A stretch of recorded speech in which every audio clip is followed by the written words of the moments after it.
سلور څلوېښتم حدیث راوړی دی چې په دې کې د رضاعت مسله بیان شوې ده او دا یو اهمه مسله ده چې دې ته موږ ضرورت لرو چې په دې باندې ځان پوه وکړو او ډېرو خلکو اوس چې دی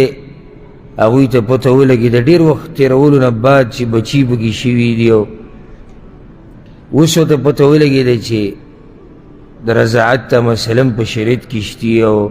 دا ښځه په ما باندې حرام ده دا زما خور کېږي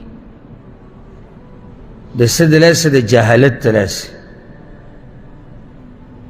چې کله یو سړی شریعت نه زده کوي دین نه زده کوي دا مسلې بیا هغه ته راپېښېږي نو د رضاعت ته مسله دا اهمه مسله ده چې سړي ته دا پته ولګي چې څوک په ما باندې حرام دي او څوک نه حرامېږي دا حدیث څلور څلوېښتم حدیث دی په دې کتاب کې د عایشه رضی الله عنها روایت دی وایي پیغمبر صلی الله علیه وسلم دا خبره کړې وه الرضاعة تحرم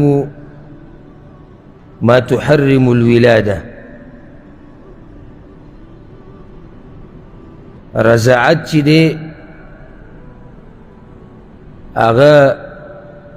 هغه څه حراموي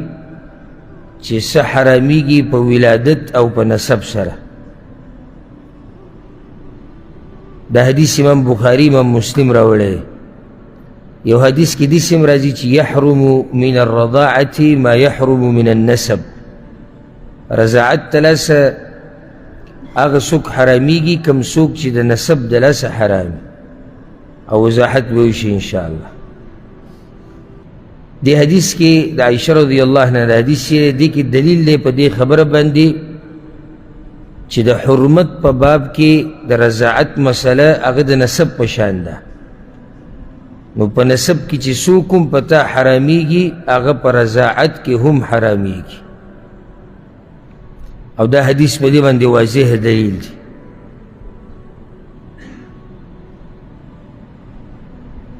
دا حدیث تفصیلا هم راغلی دی په صحیح بخاري کې هغې کې داسې دي چې عایشه رضی الله عنها وی زما تره راغلی و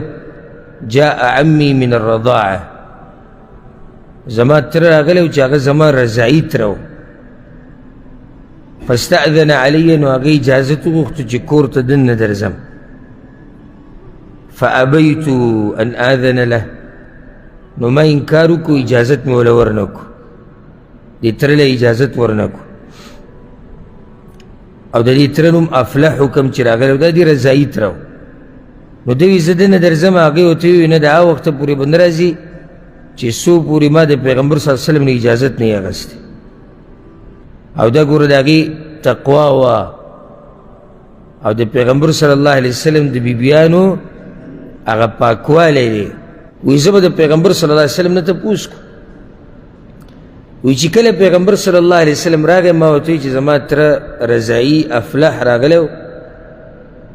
او اجازت یې وغوښتو چې دننه درځمه ما وله اجازت ورنه کړو پیغمبر صلی الله علیه وسلم ما ته وایي چې انه عمکی دا خو ستا تره دی نو ده له اجازت ورکوه وی ما ورته چې یا رسول الله انما ارضعتني المرأة ولم يرضعني الرجل یا رسول الله ما له خو پی دغه زنانه راکړي دي سړي خو نه دي راکړي دی خو دغه سړي رور دی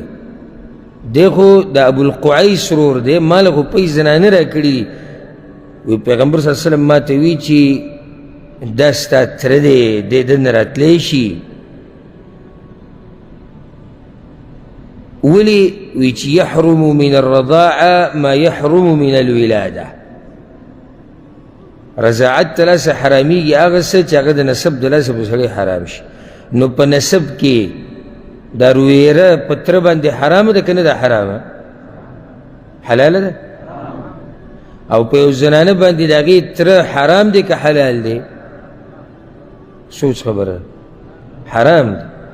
نو چې په نسب کې حرام دی نو په رضاعت کې څه شو دلته هم حرام شو